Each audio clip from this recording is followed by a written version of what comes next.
আসসালামু আলাইকুম। এটা একটা হোন্ডা ভেজেল গাড়ি। ভিডিওর শুরুতেই দেখতে পাচ্ছেন ওনার হাইব্রিডের যে কুলিং ফ্যানটা আছে কি পরিমাণ ময়লা। এই ময়লার কারণে আপনার হাইব্রিডের ব্যাটারিটা নষ্ট হয়ে যেতে পারে। তো আপনারা যারা চিন্তায় থাকেন যে আসলে হাইব্রিড গাড়ি কিনছি, এই ব্যাটারিটা কি অবস্থায় আছে না আছে, তো অনেকে ভয়ে নতুন অবস্থায়ও আসতে চান না। কিন্তু আপনারা যদি একটু সচেতন হয়ে কিছুদিন পর পর অন্ততপক্ষে 3 মাস কিংবা 6 মাস পর পর একবার গ্যারেজে এসে আপনার এই হাইব্রিডের ব্যাটারিটা চেক আপ করলেন, এমনকি যে কুলিং ফ্যানটা আছে এই ফ্যানের যদি ময়লার কারণে বাতাসটা ঠিকমতো ব্যাটারিতে দিতে পারে না, যে ব্যাটারিটা গরম হয়ে যায়।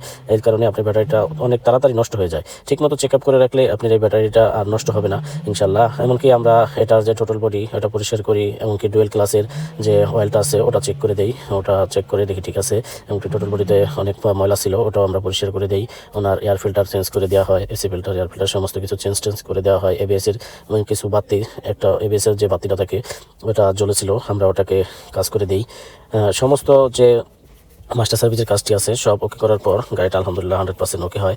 আপনারা যারা আপনাদের গাড়ির কাজে নিয়ে চিন্তিত থাকেন যে কোথায় করাবো, কীভাবে করবো, আপনারা আমাদের কাছে আসতে পারেন লাভলু অটোমোবাইল। ইনশাল্লাহ সম্পূর্ণ নিরাপত্তার সহিত কাজ করা হবে ইনশাল্লাহ।